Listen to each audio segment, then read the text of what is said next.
mulej, glorja lilek mulej. Halleluja, mulej qaddis ringrazzjawk il-lejla li qed terġa' tlaqqana hawnhekk biex nieklu mill-manna tas-sema, nieklu mill-ħobs tas-sema tiegħek, il-kelma qaddisa tiegħek mulej. Tkellem int minn fommi mulej u għati widen għati dawk kollha li qed jisimgħu u qed jaraw mulej qaddis widnejn biex jisimgħu, qalb biex jirċievu, għajnejn biex jaraw u biex permezz ta' din il-kelma mulej qaddis il-poplu tiegħek ikompli jikber, jissaħħaħ u għad iktar ma jerġa' jkun l-istess iktar għall-glorja tiegħek missir f'isem Ġesu Kristu. Amen. Ħanibda biex ngħid. Il-fatt li inti qed hawn illum mhux b'kombinazzjoni. Qed dak taħdek issa stess. Jew il-dik taħdek. Il-fatt li qed hawn inti llum mhuwiex żgur b'kombinazzjoni. Alleluja. Ejt il xi ħadd ieħor mad-dawra tiegħek jgħidulhom l'għadu ma rridekx tiġi llum. Imma ma rnexxilux iwaqfek. Halleluja. Ġesu ħarġek rebbieħ. Glorja lil mulej. Thank you Jesus. Ikun infaħħal l-isem qaddis tiegħek. F'Jannar, ftit xhur, ftit ġimgħatilu u li għadhom kif għaddew magħna, il-kelma tal-mulej li l-mulej kien tagħna fil-bidu tas-sena hija Jannar kien ħajkun ix-xahar tad-destin. The month of destiny. U għal dawk li intom innotajtu ċertu affarijiet, anka il-professija li jiena tajt propju fl-aħħar tas-sena u għedtilkom xi affarijiet li ħanaraw dis-sena, jekk intom tinnotaw sew u tisimgħu sewwa, tiġà twettqu ċertu affarijiet. Tiġà twettqu. Issa, però xi ħaġa wkoll li qedtilkom Jannar ħajiddetermina il-kumplament tad-destin tiegħek. Għalhekk qed ngħidilkom tgħidilhom issa mhux Jannar issa frar. Imma sena ftit għadu ma spiċċax għaliex ma jfissirx li jispiċċa f'Jannar, jibda f'Jannar. Amen, mhux jispiċċa f'Jannar, jibda f'Jannar. Allura il-lejla irċievi sew u iftaħ widnejk. U ħanejdilkom minn fejn twiled dan il-messaġġ. Number 1, il-mulej beda jpoġġili messaġġi fuq id-destin. Xi tfisser id-destin li Alla għandu pjan għal ħajtek, hemm mhux qed nitkellmu mill-lat bħalma jgħidu xi wħud. Għax dak id-destin, le mhux dak id-destin, qed nitkellem jiena ġifieri Alla għandu pjan divin f'moħħu għandu l-aħjar għalik, inti min inti fid-dinja għandu aħjar għalik. Ma jfirsix li imma bil-forsa awtomatikament ħatwetqu. Morru isimgħu il-messaġġi l-oħra mill-tiġġa tlieta. Dak l-ewwel waħda idħol fid-destin tiegħek. Number 2, itkellimt fuq kif timmanuvra fid-destin tiegħek. Tkellimt it-tielet waħda fuq il-prinċipji kif inti timmanifesta id-destin tiegħek. Illum ħanitkellem kif inti tneħħi dak kollu li jfixkel fid-destin tiegħek. All that hinders in your destiny. Dak kollu li jfixkel. Aqla ġarra faqilaw mill-leru dak li għandek bżonn tagħmel, aqla dak kollu li jfixkel id-destin tiegħek. Amen? Mela isimgħu bir-reqqa. Halleluja. Morru fil-ktieb tal-ewwel Tessalonikin kapitlu 2, vers 18. Xi tfisser tfixkel? Bl-Ingliżi għall-kelma hindrance. Jew kellha ġieli nisimgħu il-kelma oħra blockage. Okay? Ħanorikom skrittura fl-ewwel Tessalonikin kapitlu 2 vers 18. Pawlu bl-ispirazzjoni tal-Ispiritu Santu qed jikteb hawnhekk. Għalhekk ridna niġu għandkom jien, Pawlu, għal darba darbtej, imma x-xitan fixkilna. Bl-Ingliż jgħidlek but the devil and Satan hindered us. Mela number 1, kull forma ta' hindrance, kull forma ta' tfixkil, l-awtur tagħha jew dirett jew b'mod indirett huwa d-demonju. Mela, kulħadd jolli idejh jekk inti verament ġenwinament għażilt il-Ġesu u tittimxi verament ġenwinament mal-mulej, olli idej. Għadek kif inti iddekjarajt u konfermajt li inti għandek għadu. Għax id-demonju tiġa assanja lilu nifsu li huwa kontra tiegħek u ħajabel minn kollox biex jipprova jwaqfek. Però tħabbix rasek għax anke jekk jiġi l-infern kollu u inti m'għandek il-Alla miegħek xorta mhux ħajrnexxielu. Imma inti tkun malla. Għatu ċabċi babi kbira lil-mulej, come on aħwa. Hallelujah. Thank you, Jesus. Mela x-xitan number one huwa dak li jipprova jwaqfek, dak li jipprova jfixklek, dak li jipprova jagħmilek il-blockages fil-ħajja tiegħek, dak li jipprova jittelfek milli twettaq il-pjan divin li Alla għandu għalik. Issa, daw kollha minnkom, jekk hawn xi ħadd illejla li inti għadek m'intix salvat, għadek m'intix imbulet minn ġdid, għadek ma tajġ Kristu lil Ġesu Kristu vera ħajtek, għadek inti ma teġġedejx il-Kristu lil ħajtek ix-xitan teġġed jagħmel minnek tiġa festa. Mela lejla make sure qabel ma titlaq minn dan il-post tagħmel deċiżjoni ġenwina li inti ħassir spiritualment, fiżikament u fil-mentalment ta' Kristu. Ħalli ma jkollu l-ebda arja f'ħajtu fejn id-demonju jkollu x'imkien jaqbad fik. Amen? Imma jena lejla ħanidkom 8 punti u xi ħaġa interessanti għax jiena ma preparajtx, ma għax ngħid ħanamel 8 punti jew ħanamel 10 punti. Ma kombinazzjoni il-punti li ġew fl-ispirtu tiegħi huma 8 u l-kelma n-numru 8 huwa bidu ġdid. Alleluja. Amen. Mela profetikament in-numru 8 bidu ġdid. U għal dawk minnkom li intom kapaċi tissimgħu u tagħtu widen, not just here, ma listen, lejla nemmen li jintom ħatiġu il-lonċjati għal-bidu ġdid li Alla għandu vera għalik. Issa, jekk inti ta' Kristu tiġa għandek introduzzjoni u bdejtu dan il-pass divin ta' destin li Alla għandu għalik, imma ma jfissirx li awtomatikament ħatwet u. Bdejtu, u aħna naraw fl-iskrittura ħafna jibdew, u mhux kulħadd jispiċċa. U mhux kulħadd jispiċċa fil-ħin li suppost spiċċa, u mhux kulħadd jispiċċa kif suppost kellu jispiċċa. Amen? Mela, isimgħu għadi. X'inhija dak li fixkel? Hindrance. Hija xi ħaġa, tista' tkun ħaġa. Tista' tkun persuna.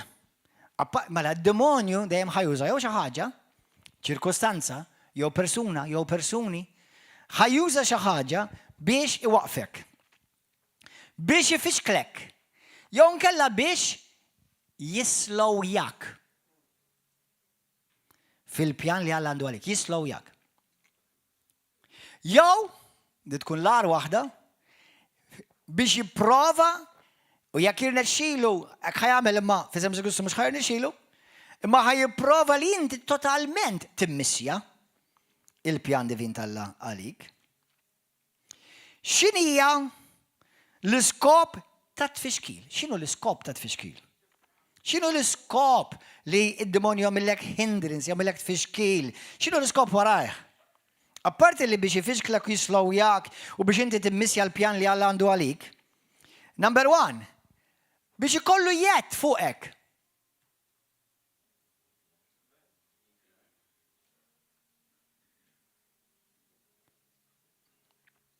Biex ikollu jett fuqek. To have a right and claim on you. Ġwanni 3, Ġesu jgħid, id-xitan ġi, imma m'għandu xejn xi klejmja fija. Kemm il-Kristjan taf li jista' jgħidha dik? Issa, nemmen li jeżistu Kristjani llum il-ġurnata fid-dinja li at one point or another fil-ħajja tagħhom jistgħu jgħiduha. Ma peress li aħna għatem minn dan il-ġisem, xi kultant niżbalja. Ma Kristu ma kellu xejn. Demonju ma kellu l-ebda claim. Imma inti jekk timmatura u tisma' sew anke daw 8 punt il-lejla, tista' inti tasal f'dak il-punt fejn ix-xitan m'għandu l-ebda claim fuq ħajtek. Amen? Għalhekk isma' bir-reqqa. Alla ħajċċalenġjak bil-kelma tiegħu l-lejla. Għallem, x'iktar biex inti ix-xitan jibġiblek dat fixkil, hindrances, blockages, biex inti ma twettax l-iskop komplut li Alla għandu għalik. Ftakar jekk inti ġenwinament salvat, tiġa tiliflek ruħek, tilfek ruħek tilifha grazzi Ġesu, imma jista' jwaqqaflek id-destin, il-pjan tad-destin ta' ħajtek. Sakemm għadek fuq din id-dinja, ix-xitan għadu ħajibqa' jiġi warajk. Bħalma nħobb ngħid jien. The devil may leave your body, but he will never leave your life. Il-xitan jista' jitlaq minn ġismek jew ruħek, imma qatt ma jitlaq minn ġo ħajtek. Dejjem qed tifittex ħajara meta ħaterġa' ċedi u tuqqa' il-guards. U għalhekk il-Bibel tgħidlek fl-ewwel Petru kapitlu 3 vers 8 tgħidlek ix-xitan huwa bħal il-jum nidur u jassess madwarek biex jara lil min u meta ħajbelek. U din importanti, speċjalment f'dak li ġara f'daw l-aħħar tliet ġimgħat. Ningrazza lil Alla f'din il-Knisja. F'daw tliet ġimgħat, il-ġimgħa l-oħra kellna evanġelista. Il-ġimgħa ta' qabel kellna għalliem, teacher, ġifieri people who operate in these offices. Il-ġimgħa ta' qabel kellna apostlu pastor. Ġifieri kellna bosta rajna dil-kid differenti, rajna grazzi, jgħiduhom graces differenti. Amen? U ejja bil-jum, meta jkollna mistiedem minn barra ejja, mhux meta jkollna mistiedem biss minn barra, ma ejja. Jekk tiġi bil-ġuħ, inti Alla ħajtimjak. Jekk tiġi bil-għaġġ, Alla ħajsqik. Amen, tiġix b'qalb kritika, ejja b'qalb biex jitgħallem, biex tikber u timmatura, biex inti tkompli twettaq dak li Alla għandu għalik. U dak li għandu għalik qatt mhu għalik biss. Dejjem għall-Knisja biex tibni l-Knisja u biex tavvanza s-saltna. Amen? Alleluja. Ma għaliex iġiblek daw il-hindrances, għaliex iġiblek daw il-xkiel għadu? Biex jaqbad miegħek, u din il-kelma jaqbad miegħek hija letterali. Jiġifieri juża affarijiet bħal familja. Kumpanija ta' ħbieb li tagħmilha magħhom. Jew il-kumpanija anke fejn taħdem. Jista' jkun juża anke nies li jiġu l-Knisja. Ismani, mhux kull min jidħol fil-binja tal-Knisja huwa ġenwinament parti mill-Knisja ta' Kristu. Amen? Jalla kollha ikunu, imma mhux ikun hekk il-każ. Sewwa, irid jikħinderjak, irid ifixklek f'affarijiet anke fil-familja tiegħek, f'affarijiet fix-xogħol u l-karriera tiegħek. Irid waqfek fix-xogħol ta' ministeru, Knisja li għandek għalik. U biex jillimitak. Illum l-istampa l-galli, kemm hawn minnkom ġili rajtu jew fuq YouTube, jew xi Facebook, jew social media oħra, jew dokumentarji fej pereżempju jaraw fekruna fil-baħar. Imqabda ma ma taxbik, ġili rajtu għadi? U miskina di xorta t-tewm, imma għandha ma taxbik magħha. Jew nkella xi ċerfa maqbuda pereżempju u għaddejja b'xi rixmata pereżempju waraq ma' rasa u di qed tiġri di ċerfa miskina tiġri b'rasa hekk għax għandha rixmata f'fajtem den li magħha. Ħafna Kristjani hekk din. Ħafna fajtem denlin magħhom mhumiex kompletament ħilsa iwettqu dak li Alla għandu għalihom. Hemm xi wħud minnkom fekruna għandek rixmata oqgħidi miegħek. Hemm xi wħud minnhom inkom żiemel għandkom madmat fuq raskom li Alla ma poġġiex. Hemm xi wħud minnkom imsejħin biex tkunu ħafna affarijiet imma affarijiet li huma mqabbdin miegħek. U jekk huwa mqabbad xi ħaġa miegħek, apparti li ġib biex jitelfek jiġifieri x-xitan għandu aċċess għalik. Listen! Satan, all he wants is access.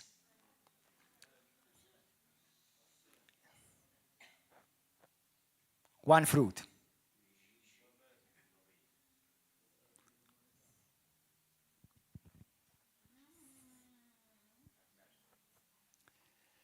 He always will seek an access point. U l-punt tiegħek mhux l-istess punt tiegħi, ma kollha għandna punt. Kollha għandna xi punt ta' aċċess f'ħajjitna x'imkien. Xi djufija. Ħanarawhom dawn l-affarijiet. Fil-ktieb tan-Numri kapitlu 22 sa 24, morru aqraw din l-istorja għax il-mulej poġġi li f'qalbi mor naqra llum vera fiha ħafna xi tgħallem. Kien hemm re pagan u mar qabbat profeta pagan actually, fanu janaf. Imma dal-profeta kien jgħidulu l-oraklu. Għax il-profeta oraklu, anka fil-Bibel jgħidlek dan huwa l-oraklu tal-mulej, ma oraklu tfisser xi ħadd li jitkellem taħt ispirazzjoni. U dal-profeta kien jismu Balam. Issa jekk intom mhux ħanqod nidħol fid-dettalji Bal-ak. Tiġi għandhom taraw tinnota mal-ewwel daw ir-rut tagħhom huma mal-Alla fal-żbal. Okay? Imma believe it or not, funny enough, da l-oraklu Balam xorta kien jisma' minn Alla. Ġifieri kien jisma' l-vuċi tal-mulej Alla kien ikellmu. U jekk taqra dawn il-kapitlu tinnota li Alla kellmu. Mela Balak x'ġara isimgħuni għax di vera fiha talima wkoll. Number 1 it-talima li hemm fiha hija li meta Balak ir-re Balak ra il-poplu ta' Izrael qed jikber fin-numru u qed jikunu qed jiddominaw u jaħtfu artijiet u popli taħtom da beża'. U mid-dera dal-Balam, dal-profeta Balam, kellu xi tip ta' seta għalx ir-re tal-pajjiż bata lih biex jisqet il-poplu tal-Alla. Biex jisithom biex ipoġġi saħta fuqhom. U Balam qal, interessanti għalkemm ma kienx ludi, imma Balam qal, għalib ma nistax ngħid xi ħaġa li tmur kontra dak li Alla jgħid. Imma għal darbiet Balak, ir-re Balak, prova jikkonvinċih biex jitfa' saħta. Ma qatt ma rnexxielu jisħithom. Għax hemm skrittura famuża fejn tgħid dak li Alla birek, ħadd ma jista' jisħit. U hekk qal il-mulej, u hekk qal Balam il-profeta pagan għalkemm xorta tkellem l-ispirazzjoni ta' Alla, lil Balak ir-re qallu dawn ma nistax nisħithom għax dawn il-poplu ta' Alla. Imma ħanpoġġilhom xkiel.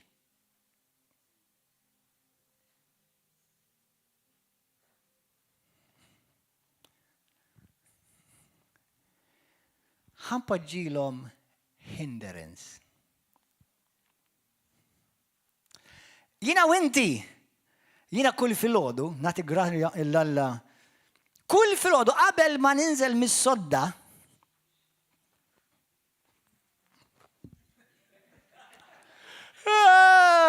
qabel ma npoġġi saqajja.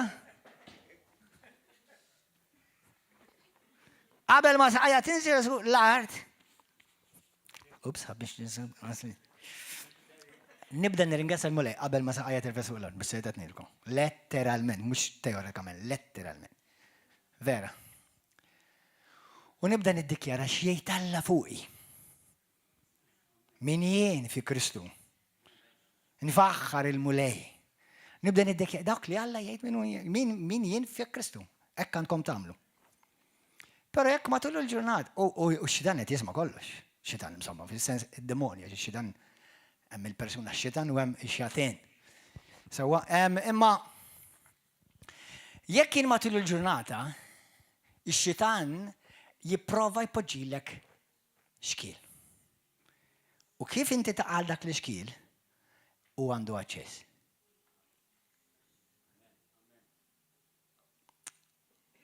Tentazzjoni ta' rabja. Id-rabja weħda minn fisha mhix dnub. Ma titoqgħod attent kif tirrabja. Paroli żejjed. Paroli pastas, xen, da. Mhux jiena ningrazzja Alla qas fid-dinja ma konna da jaħseb għas. Imma affarijiet oħrajn li jiena jafsu lill-buttuna. Xwit minnkom hija affarijiet tal-ġisem, affarijiet dak li taraw, dak li tisimgħu, dak li tħossu. Dak huma kollha buttuni ta' access accepted or else access denied.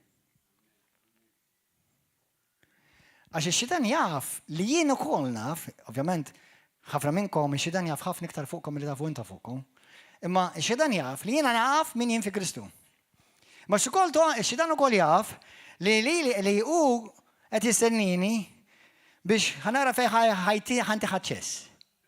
Għax jekk intini jekk kien inti ħaċċess li ġieli għamilta sfortunatament, sewwa jiena nibda nħossni mtaqqal, nħossni mnikked, nibda nħossni ħażin, nħoss il-preżenza tal-Alla telqed minn fuq isa, nħossha ma nħossix naf il-preżenza tal-Alla ma titlax minn ġovija.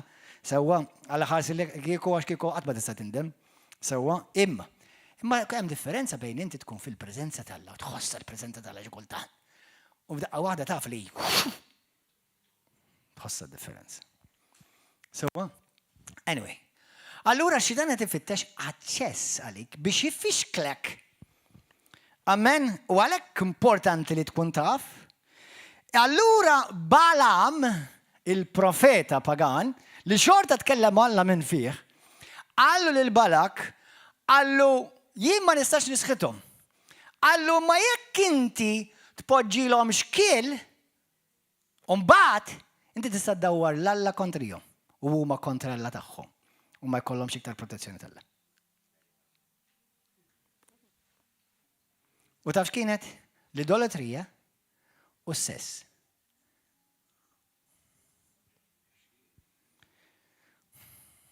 Issa, tgħid li passu jiena m'għaddix nadura l-idolità, issa nasal għaliha wkoll. Idolu huwa dak kollu li inti tpoġġi qabel Alla. Dak huwa l-idolu. Jista' jkun Facebook l-idolu tiegħek. Jista' jkun televiżjoni, jista' jkun karriera, jista' jkun hobby. Jekk isir xi ħaġa li jieħu post Alla, dak lilek ħajpoġġik fi xkil. U d-demonju għandu aċċess għal ħajtek. ħafna minn Kristjani llum il-ġurnata ovvjament jekk kien Kristjan ġenwin ma dak tmur quddiem statwa toqgħod tagħmilha x-xemat għax taf li ma xhomx u laqqas għandha bżonn toqgħod tara. Sewwa, imma hawn ħafna Kristjani xorta għandhom idoli oħra. Ħanitkellmu. Sewwa, u mbagħad once li thom aċċess, once li mbagħad bdew jitħaltu man-nisa pagani, minn flok in-nisa ta' Kristu, nisa ta' Alla fil-patt. U bdew jaduraw l-Alla tfolos tagħhom. Mbagħad ix-xitan seta' jisħidhom. Seta' joppresshom. Yes, it's true. What God has blessed, no one can curse. Except yourself. You can.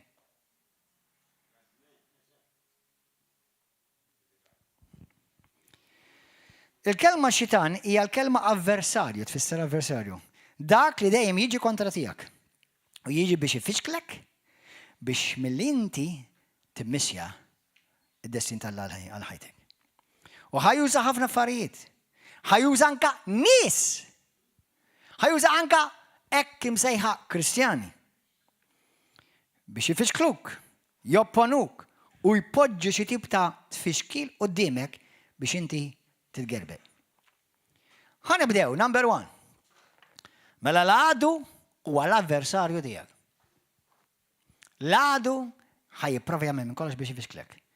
Ismgħu x'ħadibda. Number 2. X'juża d-demonju x'ħaj fixkillek id-destin ta' ħajtek. Din naħseb waħda mill-iktar ovvja. Id-dnub. Xi tifieri ma' liema dnub?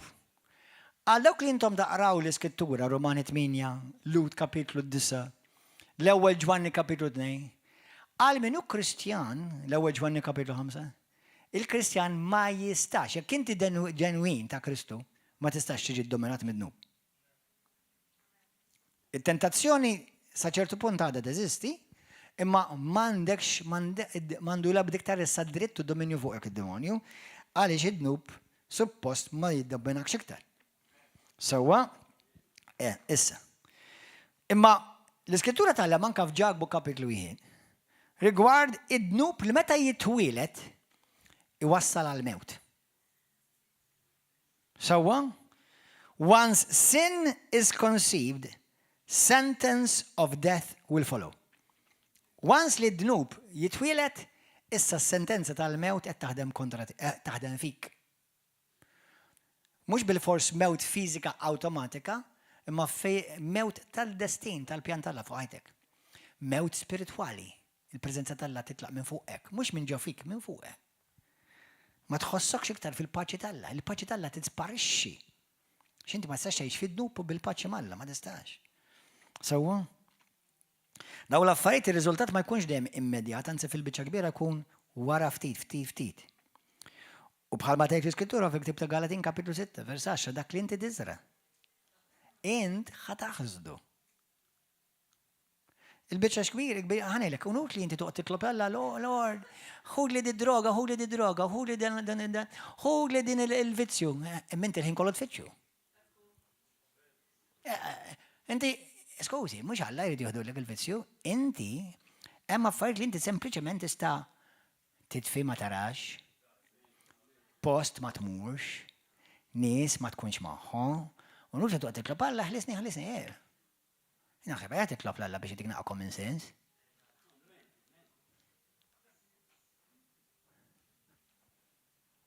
ħafna mid-deliverance li għanna bosta kristjani jitolbu l-Alla biex jagħmel magħhom jistgħu jagħmlu fakkat għajnek. Ping! Chose. I decided. Għażilt. And the moment you decide and stick to what you decide, you've just been delivered. Once li għamilt l-għażla, u żammed dik l-għażla, għazek, issa inħlist. That's it. Inħlist. Mela tittamel din il-għażla, s-sadi aħna għamilna l-ewwel messaġġ fuq id-destin tagħna, kollu fuq l-għażla, l-qawwa tal-għażla. Morru simgħu sewwa. Jekk inti ma tagħmelx din l-għażla konxja, sewwa, m'intix ħatara il-kambjament. Illum tiddeċidi jekk kemm minnkom tixtiequ taraw differenza f'ħajtkom. Olidi. Sejna b'mod ta' esperjenza ta' 52 sena ħajja u ta' 30 sena ministeru. Ħafna minnkom propju dak li għandkom bżonn taf kemm hija l-bogħod minnek? One choice. That's all. One choice. But many times Christians expect for God to do something for them which God knows fully that you can do at any time by your strength.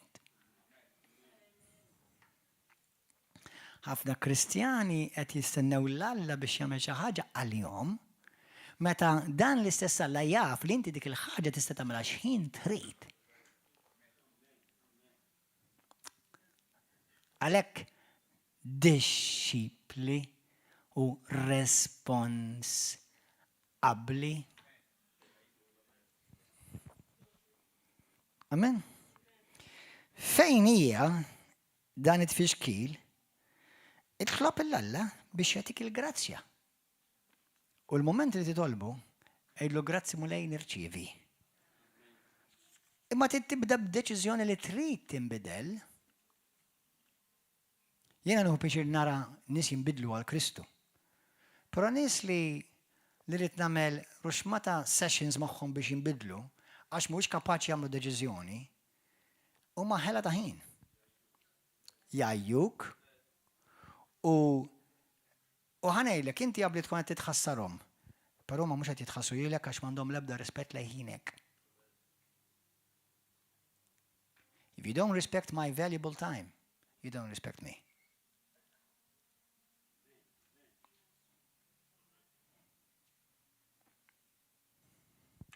Stop trying to fix someone who does not want to be fixed.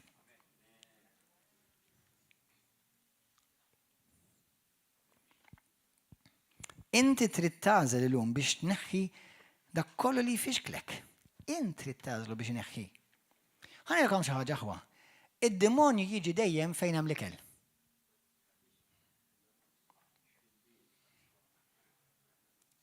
Neħħi l-ikel u l-oppressjoni tad-demonju tiegħek. Amen? Xut minnkom ħajkolkom taqtaw ċertu ħbiberiji. Għax huma tifixkluk, huma il-hindrance.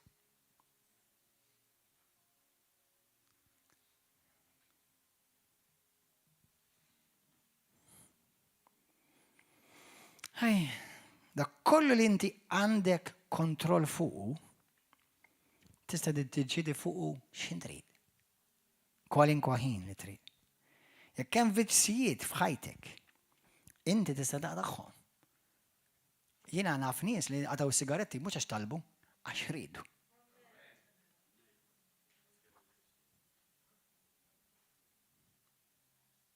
Tgħidli allura ma jitlobx l-Alla? Dejjem titlob l-Alla. F'kollox. Imma tippretendiċ l-Alla jagħmel dak li Alla jaf li inti tista' tagħmlu x'in trid.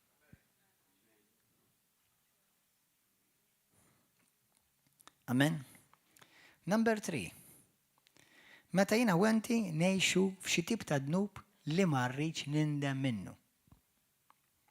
Fi ktieb tal-Proverbji 28, vers 13, tgħidlek it-talb tiegħek laqas jista' jinstema'. Meta inti taf li qed tgħix f'xi tip ta' dnub u m'għandekx indima minnu dan id-dnub. Amen? Meta inti tgħix fil-ħajja ta' dnub, u ħaniċċallenġakom ċertu affarijiet illum li xuf taf minnkom ħadiġu laqqas tafu li qegħdin fid-dnub. Sejndilkom. Id-dnub jispiċċa jinneutralizzak mal-għadu. Jispiċċa idajfek quddiem l-għadu tiegħek. Jispiċċa jbedek mill-mulej sidek. Jispiċċa jġelek issir tolleranti għal dak li Alla ma jittollerax.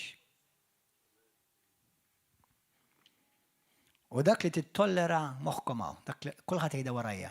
Dak li tittollera llum għejduha dak li tittollera llum jaħkmek għada.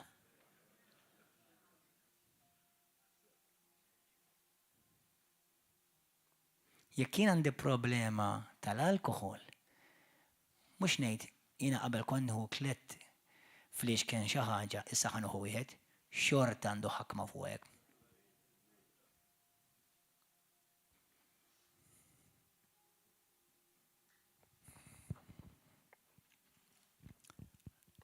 ħafna affarijiet oħrajn, kwalinkwa ħaġa.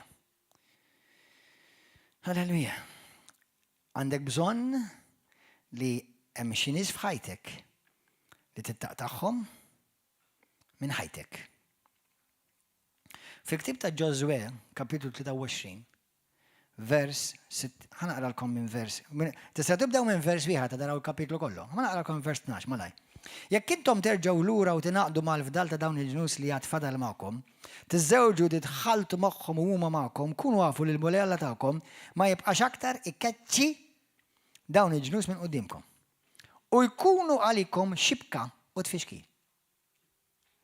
Frosta għal ġembejnkom u xewka f'għajnejkom sakemm jaqirdukom minn din il-art tajba li tagħkom il-mulej Alla tagħkom.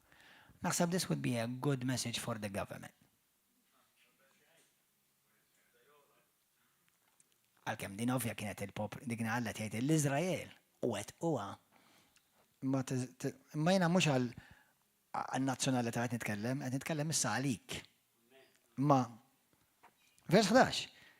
Anyway, smajta dik mela x'tittollera x'qed jgħidilhom. Dak li qed tittollera ħajdu minnak.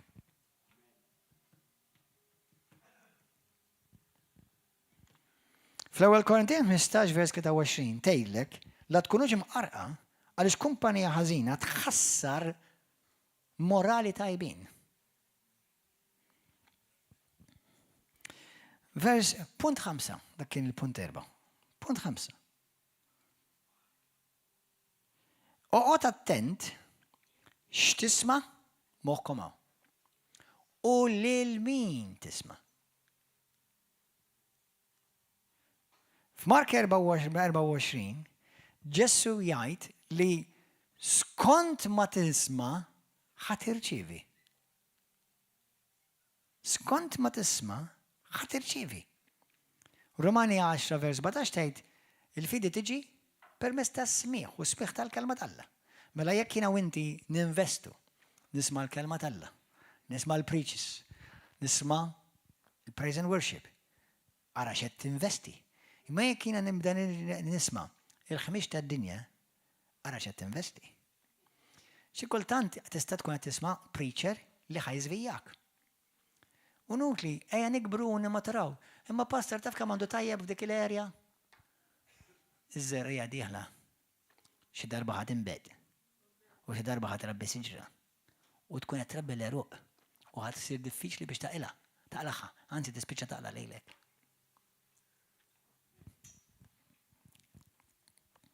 Għaliex dak kollu tisma' int ħad tispiċċa taħseb fuqu, ħad tispiċċa timmedita fuqu, tibda tivviġwalizzah, tibda tixxenna għalih, tibda ssir parti mit-twemmin ta' ħajtek, inti tibda taġġixxi fuqu u tibda tgħixu. Fil-ktieb ta' Deuteronomju 7, Alla jitkellem fuq l-idoli tal-pagani. U dil-ġimgħa waqt li kont qed naqra ftit ieħor jekk għalajt xi waħda minn daw il-ġranet li qed nagħmel sensiela fuq il-Kattoliċiżmu u l-Bibja ħanamilkom ħantikom testimonjanza li ġrat lili. Imma hawnhekk Alla jgħidilhom biex ma jixxenqux għall-idoli tal-pagani. Ma jixxenqux u ma jħalluhomx daw l-idoli bl-Ingliż jgħidlek isir sner tfixkil jew xi tip ta' nasba għalikom. Fil-ktib ta' Deuteronomju 32, 15-17, isimgħuni intom għażiż Kattolċi. Dawk li intom toqgħodu tmorru quddiem l-istatwi, tbussuhom, tfarfruhom, tagħmluhom ix-xamat bħalli kieku għandhom bżonn dawl, jew tagħmluhom il-fjuri bħalli kieku għandhom bżonn ixhom xi ħaġa. L-Iskrittura tajt isimgħu di. Mela kulħadd jgħid warajja.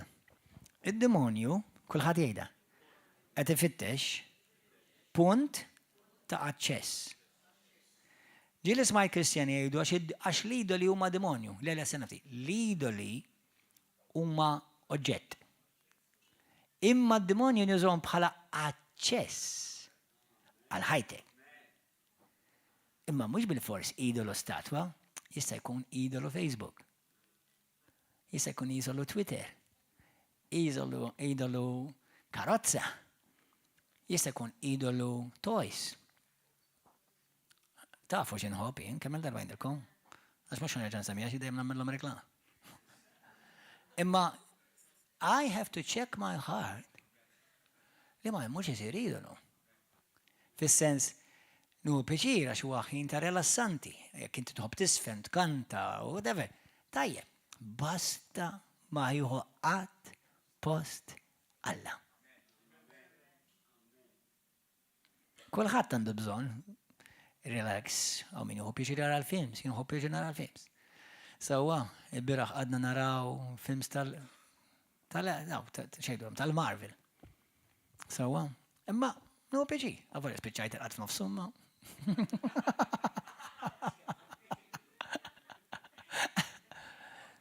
Imma, mux għax l-idolu għad-demonju, imma jekk inti dan tiddependi fuqu, meta jina u inti suppost niddependu biss fuq Kristu, mela dan għandu claim fuq ħajtek. Ma mhux il-ġebla u laqqas il-tajjer jew il-plastik jew il-ħadida, id-demonju huwa punt ta' aċċess f'ħajtek.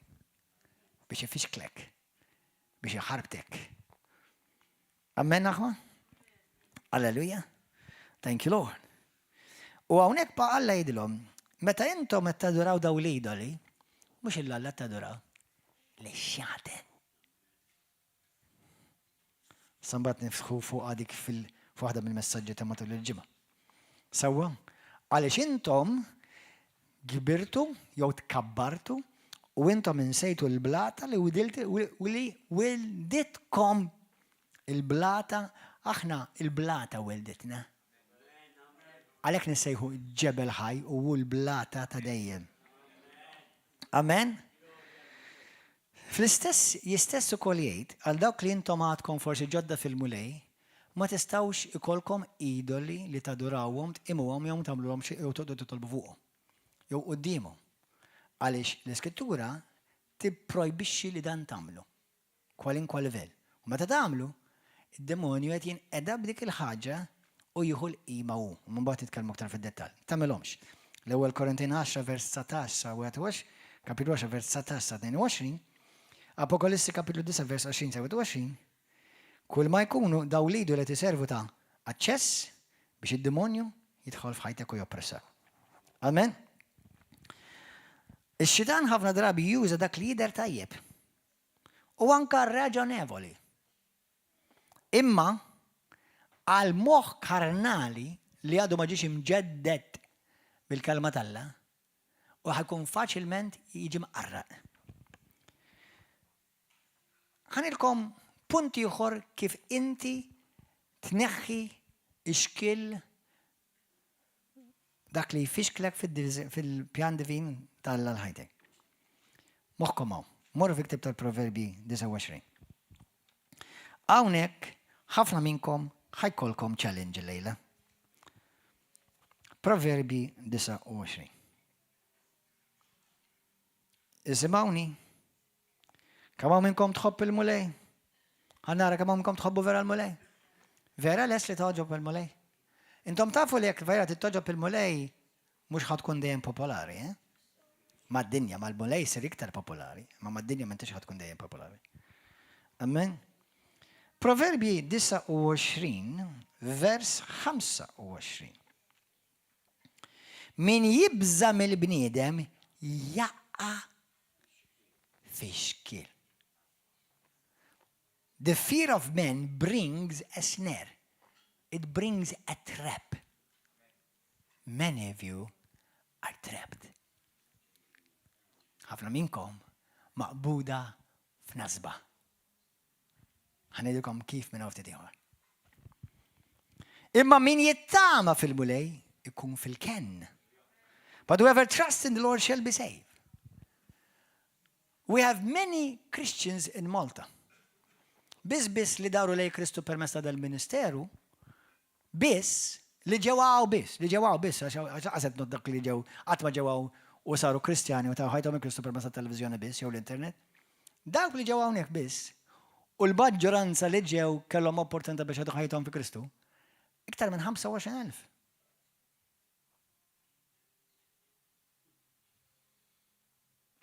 Il-maġġoranza tagħhom taf x'inhi l-problema? La statwi. La flus għal-kemm ħafna minnhom ukoll għandhom iċ-challenge tal-flus. Għandhom dan li offendu l-Alla bih kontinwament. Iktar jibżgħu milli xjajt il-bniedem milli xjajt Alla. U l-Bibja taf xajdlek meta tagħmelek qed poġġi xkiel u nazba qudiemek. Għax tibża minn xħajjejt ħaddieħor fuqek. Tibża minn kif ħajħarsu lejk ta' madwarek.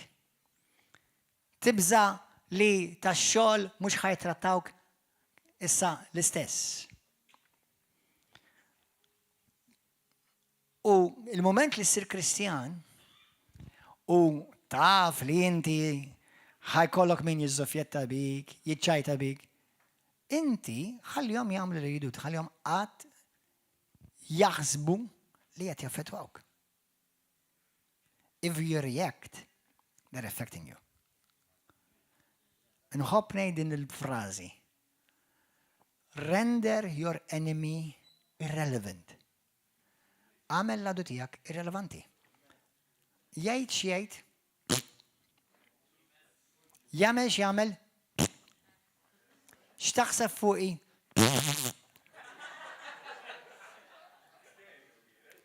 Amen. La Maltija salvaġġa għala bibi x'taħseb fuqi. Sempre inti, importanti x'taħseb li jiena.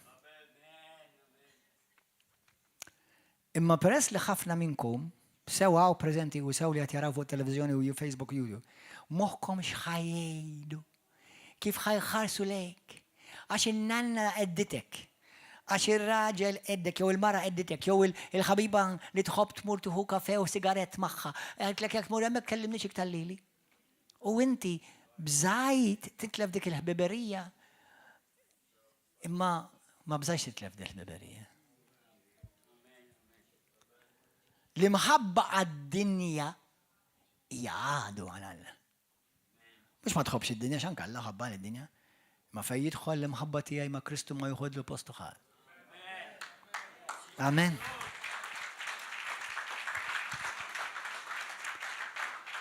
Issa moħkom għaw. Għawnek fej ħan iġġalenġa xieħut minnkom iktar fil-fond. Xieħut minnkom jgħidu għax mandiġ koraċ. Għax marriċ nider ikraħ. Għax marriċ nider taċċajt. Dak huwa id-dnub ta' self-righteousness. Huwa d-dnub tal-gburija. Rumani wieħed jgħidlek titkellem fuq iktar ta' każ xjejt il-bniedem. Għodu attenti ukoll min ifaħrek. Għax min ifaħrek mhux bil-fors ġej minn Alla, jista' jkun id-demonju tużaħ biex inefħek. Issa, ħanidukom xi ħaġa ħwa li għalija kienet mind eye opener. Fl-esperjenza tiegħi ħafna nies issa ħadd ma jħossu ħażin, ħadd ma jħu għalih, imma ħatkellem mod apert fuq din ħalli ngħinu l-Knisja u dawk li għandhom bżonn jisimgħu di. Jekk inti trid tinħeles vera, totali u darba l-dejjem, ma tistax toqgħod tgħid, pastor imma ħajarawni. Imma għax imbagħad wara jħarsu lejja bi kraħ. Ħanilkom aħwa. Many Christians have forgotten a very important xejdula, important xi ħaġa to be truly free. Are you ready? True surrender. Many of you are not completely free because you're not completely surrendered. ħafna minnkom mintomx kompletament ħilsa għax mintomx kompletament imċedija fidej il-mulej.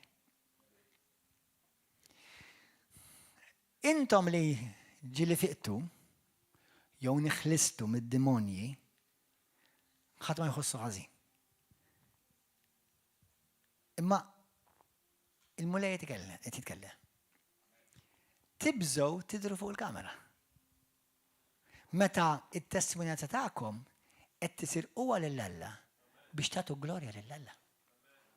Jekk intom taraw videos ta' nies barranin, inkluż ta' Evangelista Nausika della Valle, nies jiġu judru li nħelsu mid-demonju, tidnejlek xiġrilhom in-nies meta jarawhom.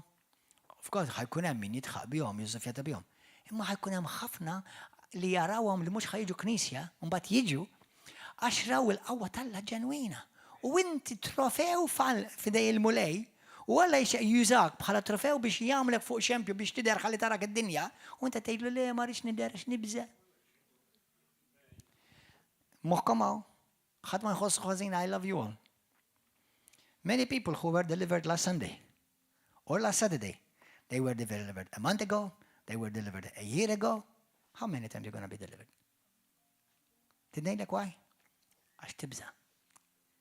Għax ma kontx verament imċeda kompletament il-Kristu.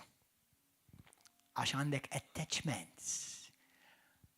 Xkiel qed ħalli dik il-ħabel marbut. Tom imma bħafna tfixkil. U Kristu jridek isma' din il-kelma. Konna nitkellem jiena Matthew u Nausika l-ġimgħa l-oħra. Qalet kelma li birkitna u qalet hekk ara. Jekk Ġesu jeħilsek tkun verament meħlusa. Think. Imma jekk Ġesu ħilsek, x'hekk tal-għamel inħallisni passe. Jista' jkun ħelsek l-anointing fis-sens, okej, talb dak il-ħin. Imma jekk inti vera ġifieri kellek inkontru ma' Ġesu, mhux ħlis biss ukoll mid-demonju, imma ħlis minti tiġi għala bibek totalment x'jaħseb in-nies. Mela dak m'intix meħlus għax inti moħħok xejn ħadd ieħor. Għax nibża ngħid li kelli marda u fiqt. Mela dak m'intix meħlusa. Għalhekk m'intix meħlus. Għax nibża li lejn kont fid-droga għax inkella qod jgħidu li dak id-drogat. Jgħidu li jridu. Ħanilek qabel vera min jgħidlek ara dak id-drogat. Imma ħafna ħajjejt dak Alla ħelsu mid-droga. Mhux kollox ħassib fil-ħajja. Kollox ħassib. Qabli sħabek jgħidu inti kellek id-demonju, ara saqlem tax kellek id-demonju. Sara, mela ma takolli id-demonju rridni miegħek, u issa xi meħlusa ma tridnix. Għidlu, abżax, jekk ma tridx, no worries. it-telfin tiegħek jgħidlu ma tinsiex jekk kelli d-demonju qabel kont trid miegħi, id-demonju li kelli għandek qiegħed. Amen. Għali xo tikkoppa għal issa. Il-monejt il-kor jagħti kuraġġ lilkom li kontu meħlusa mid-demonju f'dan il-Knisja. Li suppost dak huwa in-normal għall-Kristjaneżmu, halleluja. So, hemmhekk inħelsu mid-demoni, għaliex intom iżommawhom. Iġemmawhom da. Għamej joqgħdu jfadluhom wieħed wieħed. Mela, il-Bibja tgħidlek li tinħeles mix-xitan huwa il-ħobs tal-ulied, mhux l-istejk ta' il-ħobs. Mhux l-istejk il-ħobs. Ġifieri it's the simple, imma l-biċċa għadi kif inħlist, u rġajt inħlist, u mbagħad rġajt inħlist, ngħidlek għaliex? Għax tħalli affarijiet li għadha tagħmel kompromess mad-demonju. U l-lejla dak kollha li għad iżimgħu. U li għetallet il-kelmek, ħadħossukom żgur skomdi, u l-lejla ħatiġu u ħatinħelsu totalment, u għadha ħaderġgħu tiġu maħlusa u tibqgħu maħlusa totalment. Amen, halleluja. Amen. Meta Alla ħareġ il-poplu tiegħu mill-Eġittu, għallhom biex ma jkollhom xejn x'jaqsmu mal-affarijiet tal-pagani ta' madwarhom għax inkella ħajkunu ta' xkiel. Mela xorta poplu tal-Alla ma xorta għandhom ixkiel. Mela inti salvat għandek il-Kristu xorta għandek ixkiel għaliex? Għax għadha għandek qed tagħmel kompromessi. Għax għadek m'intix lesta li tgħid jiena ħanagħmel dak li jrid Alla. Mhux dak li jrid il-bniedem.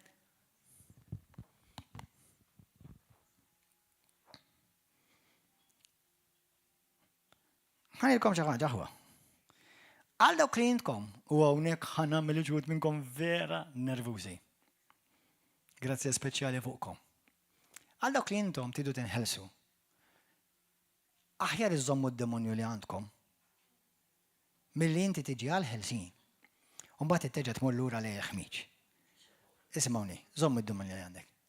Tiġi talb quddiem għall-ħelsin.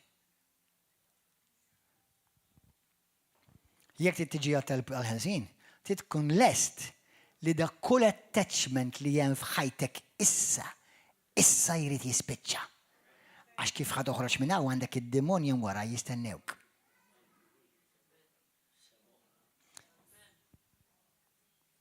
U tiġi għar. Kulħadd jafa di. U tiġi għar. Jekk inti moħħkom hawn. Jekk inti għandek xi ħadd fil-familja. Tifla, tifel, boyfriend,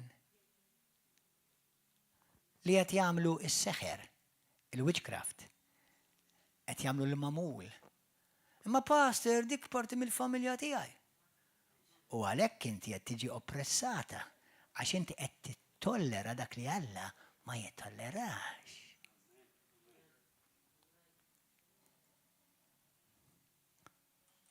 Inti taf li t-tifla tiegħek sejra l-infern u ħadd iġġib lilek magħha għax qed tittollera affarijiet li Alla jabborri.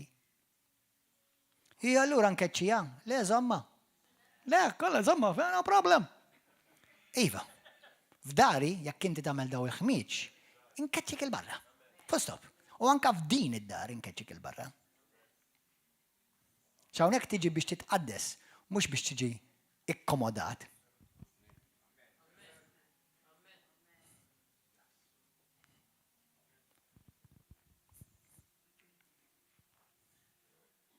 Mela, jekk jien għandi t-tifel tiegħi qed jagħmel il-mamul taħt l-imħadda lill-girlfriend tiegħu. U naf biha il-lejla titieqaf. Għax dak id-demonju li ħarġu qed ngħidlek kollha reġgħu deħlin.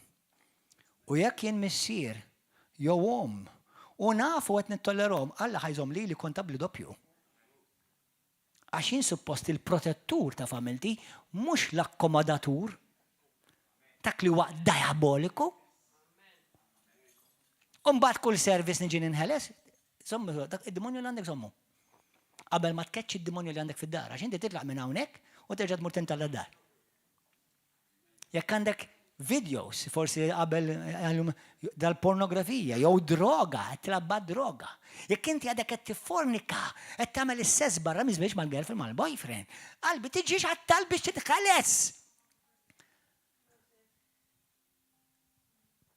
Il-Bibja ma tgħidlekx jista' jinħeles kulħadd qed Alla jittoller kollox, Alla l-ewwel ma jgħidlek tittindem. iddur lej Kristu b'qalbek kollha mbagħad tiġi vera meħlusa, għalhekk meta jeħilsek Ġesu tkun tassew meħlus.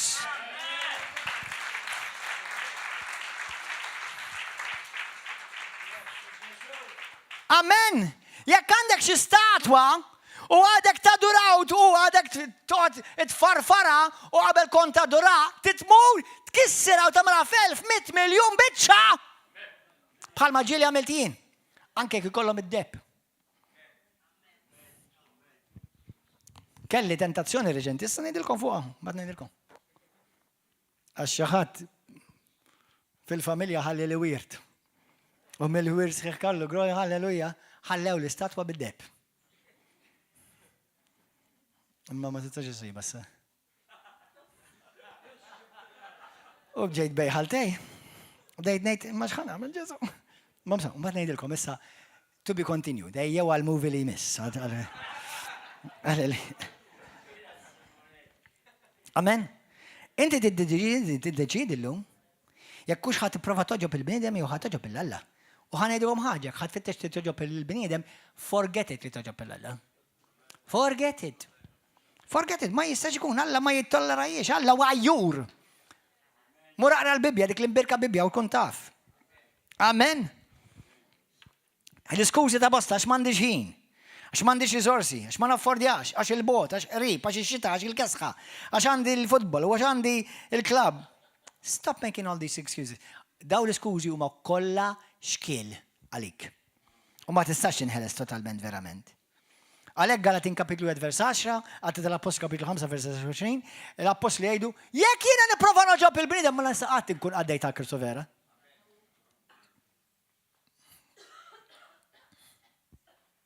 Amen. A man pleaser can't be a God pleaser. Amen. Meta Alla ħareġ l-arka, uża lil David biex joħroġ l-arka praise and worship dimka. Meta Alla ħareġ il-David u l-poplu tiegħu mill-skjavitu u naraw il-David fil-ewwel Samuel kapitlu 6 jibeda jisfen qudiem il-poplu tiegħu re. Immaġinaw il-passer tagħkom li żgur mhux ħanamela tħabbux raskom. Sewwa, timmaġinawx ħafna, all right? Imma David beda jisfen qudiem l-arka li ġor il-preżenza tal-Alla arwin. Kellu xi ħaġa xi jifod ma mdawra miegħu bħal nepi isa, nepi kbira jew xi ħaġa hekk. Imma beda jisfen hekk, re. Timmaġinaw kieku jiena niġib xi gamana u noqgħod nisfen. Sewwa, halleluja. Naħseb ikonna pakjati mbagħad. Wishful thinking. Le. Tebżax minn domx ħatarawni biex xigaman nisfenawni, żgur. Sawa, imma, isma, hekk għamel David, jiena u inti nħarsu lej David bħala bniedem tal-Alla. Imma x'qal da qal jiena għala bi biex taħseb int lin-nepotija tiegħu għax jiena ma jindejjaqx niġi nider iblaħ qudiemkom basta li qed nagħmel biex noġbu għall-Alla. Wara kollox jekk inti qed tiddejjaq għax jiena qed nisfen l-Alla hekk, jiena wara kollox mhux li qed nisfen il-mulej. Amen. Amen. Halleluja. Alla sejjaħ il-David dak li David għamel. Onorabli, joġobni. Din it-tip ta' ima li toġobni. Imma n-naputija għaklu, missak tistħi. U xaħat minnkom għadkom imwaħlin u d-dimoni u għadu mwaħħal ma'kom għax inkom maħom għax minn ħajajdli għax jgħidli nistħi. Għax jgħidu li missak tistħi t-murem, missak tistħi tejtek, missak tistħi tejt li kellek dimonju, li kelli ħafna iktar mi wieħed infatti. Kelli turrun. U nirringrazzja l-Alla Sejda Ġesu Kristu li ħallisni kollha minna u halleluja. Mela noqgħod nistħi. Ma tafx jgħid il-mulej, ma tafx li l-mulej jgħid jekk inti tistħi minni wkoll jiena nistħi minnek. Imma jiena rrid inkun meħlus. Mexiex. Meħlus minn Alla u meħlus mill-bniedem. Għax il-bniedem u għadu dak li inti tibża minnu l-iktar minn flok il-mulej. Amen? That's the wrong one. Alleluja. Żewġ punti oħra u nifqu għaw. Nisimgħuni. Oqgħod attent. X'joħroġ minn fommok. Fil-ktib ta' Proverbja kapitlu 6 vers 2 tajdlek. Oqgħod attent tajt għax b'dak li tajt int anke jekk ma jkun semak il-pastor u ħadd mill-Knisja. Malla semak u d-demonju semak ukoll. Inti tkun qed poġġi xkiel qudiemek. Esner. Amen. Halleluja. Oqgħod attent joħroġ minn fommok. Anka mhux għax ma ngħidux affarijiet biss negattivi, anka l-fatt li nitkellmu fuq xulxin jew niggosipjaw. Il-Bibja tgħidlek fil-Proverbju kapitlu 18 vers 7. Fomm li blaħ huwa distruzzjoni għal ħin nifsu. Ġarbu kapitlu 3 jgħidlek li l-sin jista' jisħtek lilek u jista' jbierkek. Is-sin tiġi tgħid li pastor għandi saħta. Ngħidlek jaqgħu inti stess ġibta fuqek innifsek dak il-ħin kollu tajt. Jiena nneħħilek bil-qawwa ta' Ġesu Kristu. Imma jekk inti kif titlaq minnha u terġa' tibda titkellem saħħtiet fuqek innifsek, mela aħjar iżomm dak li għandek għax ġenar. Sewwa, Mattew kapitlu 12 vers 36 sa 37, Ġesu jgħidilkom qogħdu attenti minn kliem żejjed li tajdu. Sewwa, quddiem il-bniedem dak li tajdu. Għax intom tidderandu kont fil-jum tal-ġudizzju. Illallu kemm qed taffajt pastor. Jaqbelek tindemmel qabel ma jisal dak il-jum. U tħassar dak il-klim paroli fil-vojt li intet. U li Alla semaw kollu. Għax Alla ħares, għax ovvjament Alla jaħfillek imma tittindem. Amen. Halleluja. Għalhekk nitkellmu u niddikjaraw ħajja u mhux mewt. Għalhekk niddikjaraw nitkellmu fejqan u mhux mart. U niddikjaraw saħħa minn flok ġufija. Għalhekk aħna nitkellmu grazzja u mhux kondanna. Għalhekk jien kuljum niddikjara l-kelma tal-Alla fuq ħajti għax dik ta' din il-ħajja. Biex ngħidak li Alla qal. Mhux dak li qal it-dobib. Issa saħħhom oqgħu. Plix kultant ninsewhom dal-affarijiet, imma nisimgħu nisew. Jekk it-tabib għalek għax għandek hekk u għandek hekk, u inti ma toqgħodx tmur madwar il-Knisja kollha għax it-tabib qal li għandi hekk, it-tabib qal hekk. Isma' qalbi, inti tafx għalek Dr. Jesus.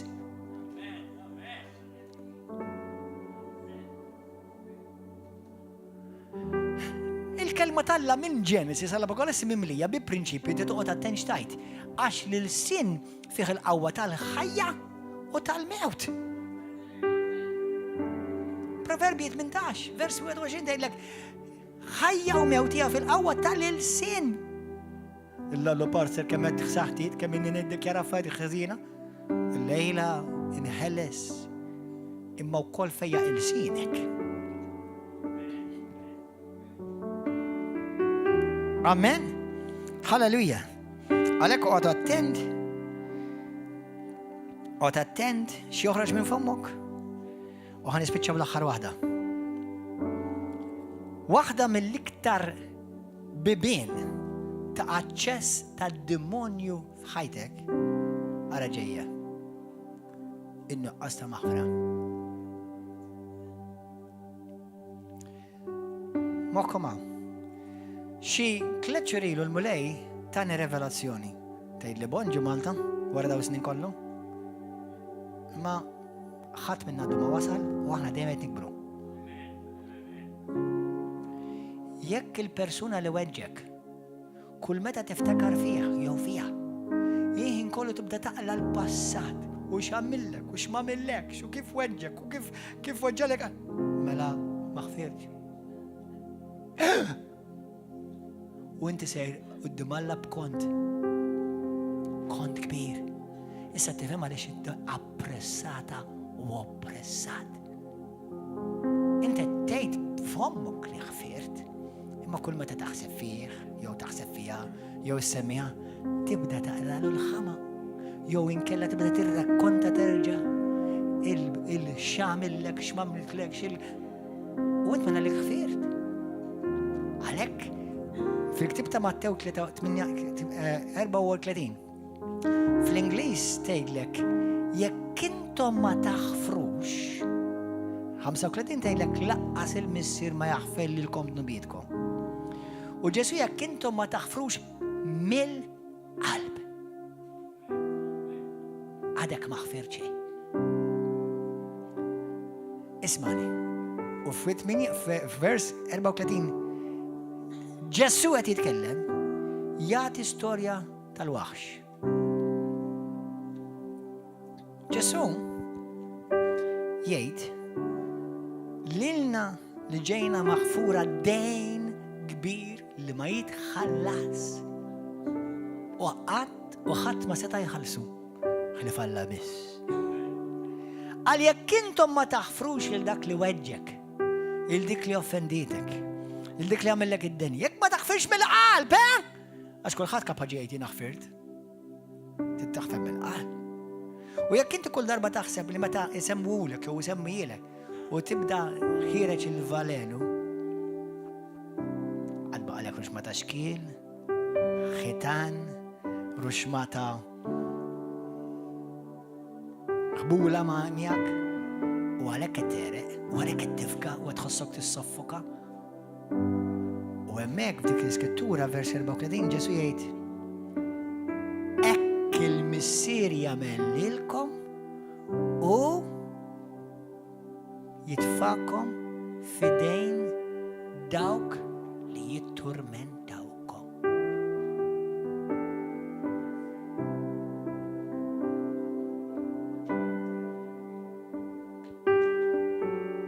You know what I see? Many Christians tormented. Unnuqqas ta' maħfra tmardek, tibda timrat, fizikament tibda timrat. U għal-ikbar bib ta' aċċess kbir għad-demonji biex jidħlu. U jekk ikollok xi pastor, xi apostlu, jew evangelist jew xi ħadd midluk minn Alla jkeċċ jagħmlok, jerġgħu jidħlu immedjatament wara. U jidħlu għar.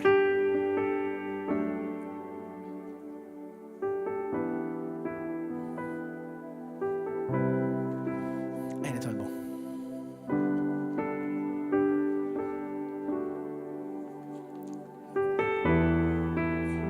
Kun ħiles vera. L-Iskrittura tgħid jekk jien ma naħfirx vera minn qalbi, mhux biss tal-demonji jitturbentawni, ħad effettwa li ħajti, saħħti, ħajkoll id-demonji jkollhom claim fuq ħajti, it-talb tiegħi mhux ħajinstema' u laqqas jien ma nkun nista' nirċievi.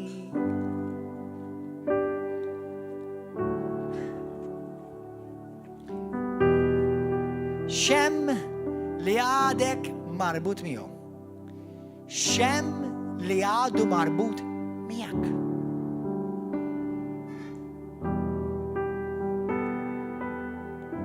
Dik il-ħaġa li inti għadek marbuta magħha.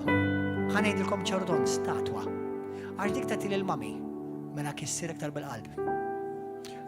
Kemm inti kattiv. Mela inti tkisser l-ommok għax billi tkisser statwa? Mela ommok l-istatwa? Imma l-lom inħobba u nonara. Imma jekk forsi ma kienx taf li dakina fil-lom illum. Tatili bl-inqas ħsieb. Hekk kienet taf. Imma l-lum jiena naf aħjar, Jekk kien għandi niġi mill-fellowship u diġà għandi d-droga għad-dar. Imma pastor issa legali taf Malta u għalhekk qegħdin sew. U laqas issa u l-isptar. Mela inti tiġi hawn u trittina ismani id-droga iddaħħalek id-demonju, mhux teoretikament, letteralment. Rajt bosta nies inħelsu minn xjaten li daħlu bid-droga. Jekk inti hija taw il-lejla u inti tgħix f'ħajja ta' fornikazzjoni, ġifieri tagħmel is-sess barra miż-żwieġ. Isimgħuni, tiġi ċettalbt. Ifrankali.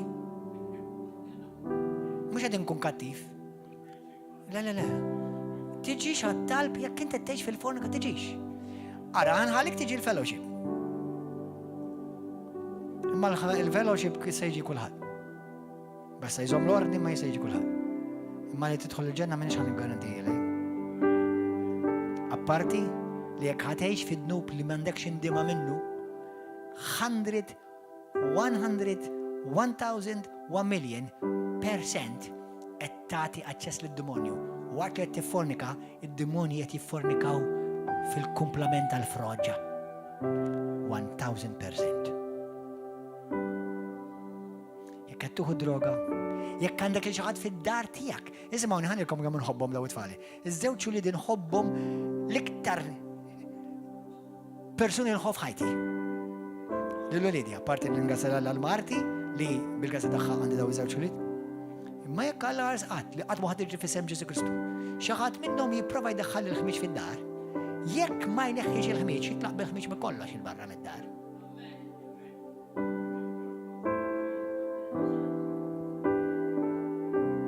Le ħantih time ħin jindem, ma jekk ma jindimx, marriġ dak il-ħmiġ iġġibu fuqi. Jien minix msejjaħ biex ngħix fil-ħmiġ, tal-ebda tip. Naf li aħna dajfa u forsi nisbalja u lem, imma mhux ħan iġġustifikaħ da? Meta jiena u inti għandna l-Ispiritu Santu, għandna d-dem ta' Kristu, għandna l-kelma talla, għandna l-isem ta' Ġesu Kristu, għandna d-dilka tal-Ispiritu Santu, għandna l-glorja, għandna x'ġiet iktar!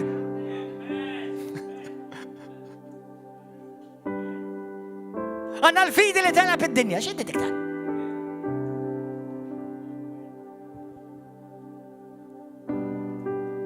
Baxxi rasek, lejn il-mulej, mhux għax bissetlek jien.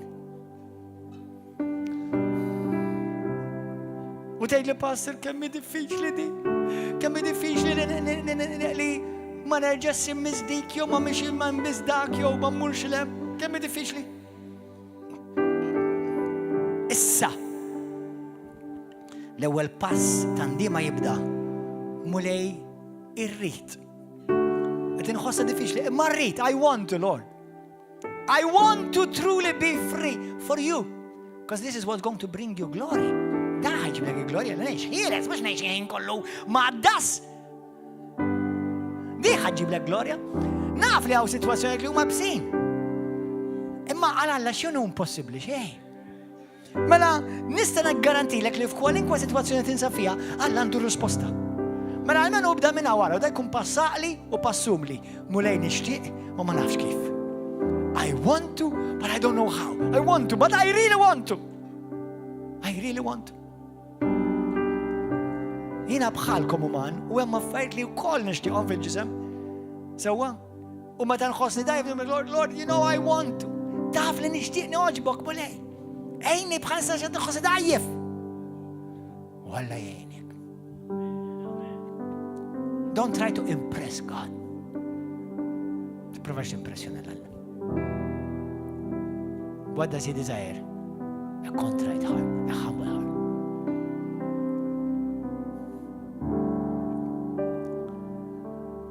Il-lejla u minnkom tidu tamlu d-deċizjoni, u għan jgħidilkom, il-lejla kontabli u dimalla. Kontabli u dimalla. Moħu kem. U għapparti jekk inti tgħid li ma mhux ħan iddeċidillu mela ddeċidejt. Mhux ħan iqafillu mela ddeċidejt. Mhux ħan iqaf nagħmel niffornika mal-girlfriend jew boyfriend illu mela ddeċidejt. Ġast it-tama li ma tmux il-lejla. Mhux ħan iqaf nieħu droga illum ħan nipprova aktar tard mela ddeċidejt. Deċiżjoni għamilta. Mhux ħan passar għax ħan ilek għandik l-istatwa tagħti lin-nanna u vera l-qalbi. Imma mhux ħan neħħija llum tieni naqgħod ċansi oħra. Iddeċidejt. Deċidejt! Eżis aħwa ħanidilkom ħaġa. Jina u inti għal-kem grazzi mulej hemm ħafna bosta skitturi fejn jweduni ħajja twila, imma nafu li xi nirrid Alla jista' jagħlaq liċenzji. Dan.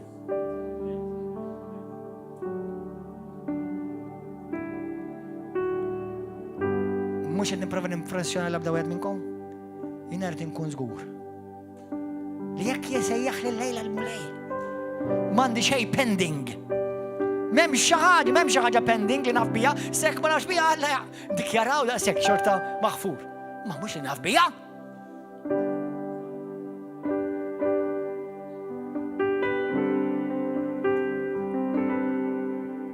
Għax tgħidli pastor jiena sraqt is-saret inti jomlu lura.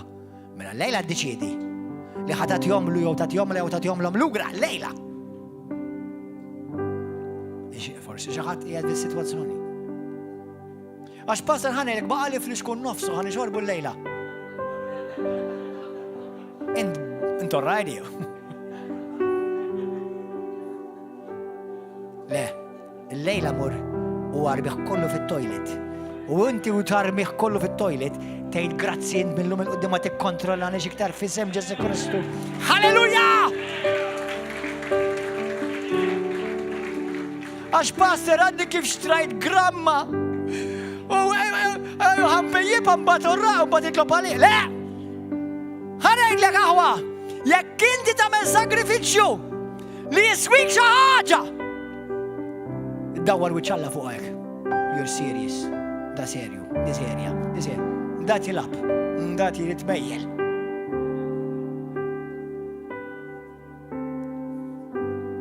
والشيطان مش يتبيل. أو شخصت الليلة باستر كان لبزون نسمع خد الكلمة اللي دي. كون ونسي. غلاريا الجسر. كون انفاح الجسر. الليلة مش هنطلق فوق كلها منكم ليه؟ الليلة انت من فين انت؟ عشان هنستنبجي دي فوقك، نستنبجيها فوق كل ركنة جسمك وشرطة ما ينبدل شيء فيك. عام ناس اللي هنطلق معكم، اما ياك انت هتخرج هونيك الليلة باش نهلس. هنتفل بزة فوقك. ياك انت ما انتش خدامة ديسيزيون الليلة، يوم ما تخرج يوم كلها هتتميل بيا وبالمولاي وبالسبيرتو سانتو وهتمر لورا الدربار. No more games. For those of you who know. For those of you who don't know, that's a different thing. لكن اللي ما يعرفوش هم مش انتم مثل كل عارفوا انتم. تتميلش اكتر بالسبيرتو سانتو. بشر راسك.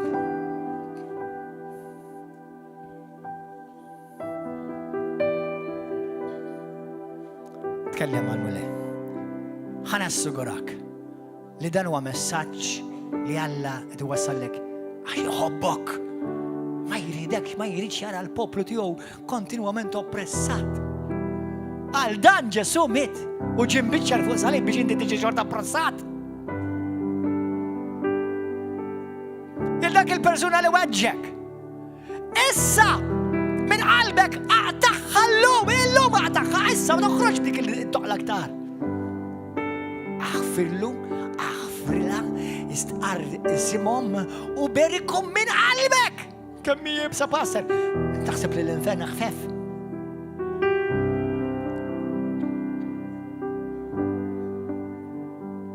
فيتخصوا بس الله يديك الجراتسيا. ما almeno ti prova. Genuinamente.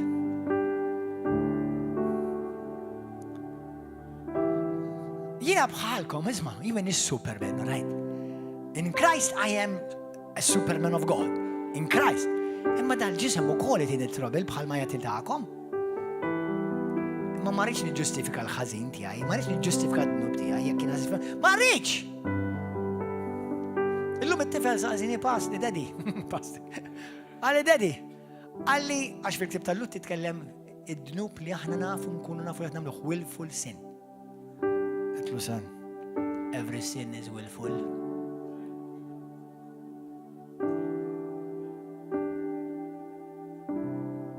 متى طلالي وشلفت الزردة I was aware. متى تكلمت فويت I was aware. متى رايت ما كليش نارا I was aware. متى ما خفيرتش I was aware. متى كنت نزبالية I was aware. But everything is willful.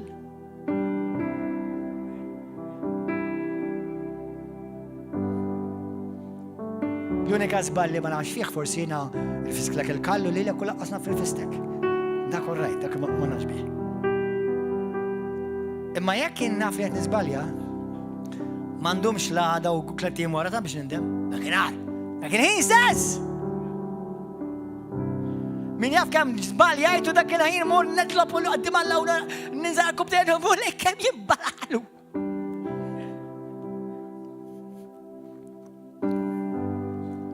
ولا يرجع يخفى يفدى.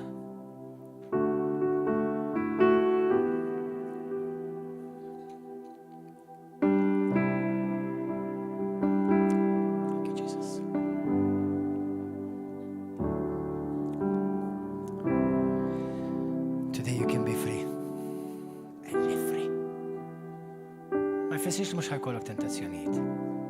But the devil will have no more claim over your life. مش ده ما يكون له أبدا claim فوق حياتك كده. يطلب معي سستس. Thank you Lord.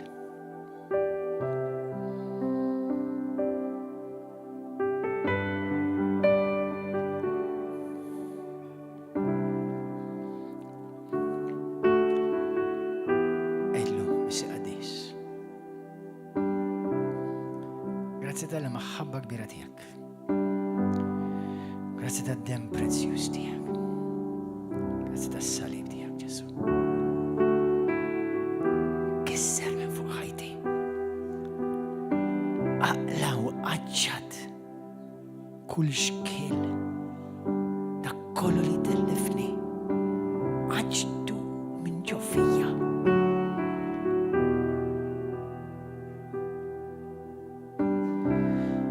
Kun inti s-sit tijaj, mulaj. Kun inti s-salvatur tijaj, Ġesu. Grazzi tal-ħanina tijak. Grazzi tal-kelma tijak. Min qalbi mulaj lil-kull min weġġani. Sew viċini u sew il-bot minni.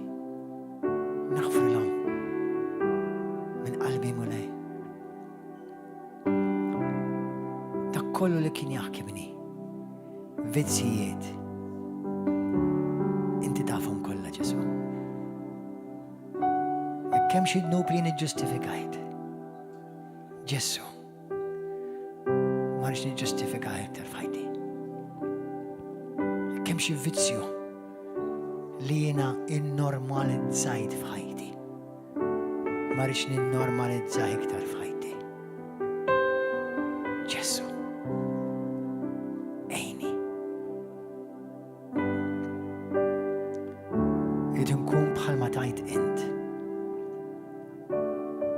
Id-demonju ma jkollu l-ebda sej fuq ħajti. Dak li għandi bżonn innaddaf minn ġodari. Illum bil-qawwa tiegħek u bil-grazzja tiegħek. Ħannaddaf dari. Illum bil-grazzja tiegħek ħannaddaf ħajti.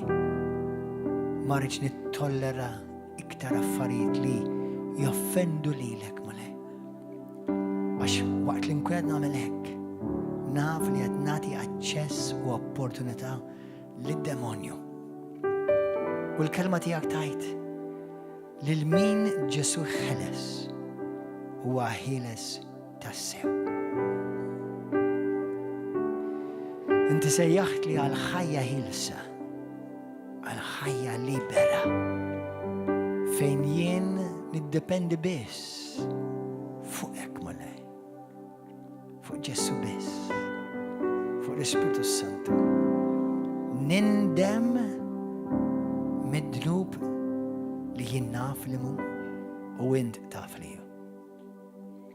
Kun is-sit tiegħi malej. Kun is-salvatur tiegħi. U issa stess nikkonsagra u niddedika qalbi kollha, ruħi kollha, ġismi kollu. Imlini mulej u invadini l-Ispiritu Santu. Fejn jien dajjef, ejni mulej. Fejn jien b'saħħti, ejni biex nejn lil minu dajjef. Millum il-qoddim. Urini Ispiritu Santu. Fejn hemm affarijiet li inti trid inqaċċat minn ħajti. Kemm xi ħaġa li nħossni li jiena niddependi fuq aw ma rridx inneħħiha minn ħajti, mela kissira aktar minn fuq ħajti mulej. Għax dan jindika li għada ħakma għandha ħakma fuqi. U ma rrid xejn u ħadd ikollu ħakma u sej fuq ħajti. Ħlif inti biss mulej Ġesu. Għax inti biss mittalija. Inti biss xerred demmek għalija. Inti biss batejt għalija. Inti biss salvajtni. Mulej. Illum ħanuħu pass. Li qatt ma ħadtu qabel. biex inkun kompletament ikkonsagrat għalik. Jgħid xejn il-bniedem, tgħid xtajt id-dinja huma relevanti. Xtejt indi biss mulej huwa relevanti għalija. U għatin il-kuraġġ ħalli nexet unkun ta' xhieda ħajja u testimonjanza ħajja għalik. Għax int fejjaqtni, int salvajtni, inti ħlistni mid-demonju biex inkun ta' testimonjanza għalik mulej. U bit-testimonjanza li tajtni u bid-dem prezzjuż tiegħek jiena neleb id-demonju mulej. Aħfilli fejn jinstħajt nitkellem fuqek, nxandrek u nagħti xhieda tat-testimonjanza ta' dak kollu li inta għamilt għalija. Mulejjin tiegħek u tiegħek biss. Għall-glorja tiegħek Missija. Min qalbi dan nitolbu f'isem Ġesu. Amen.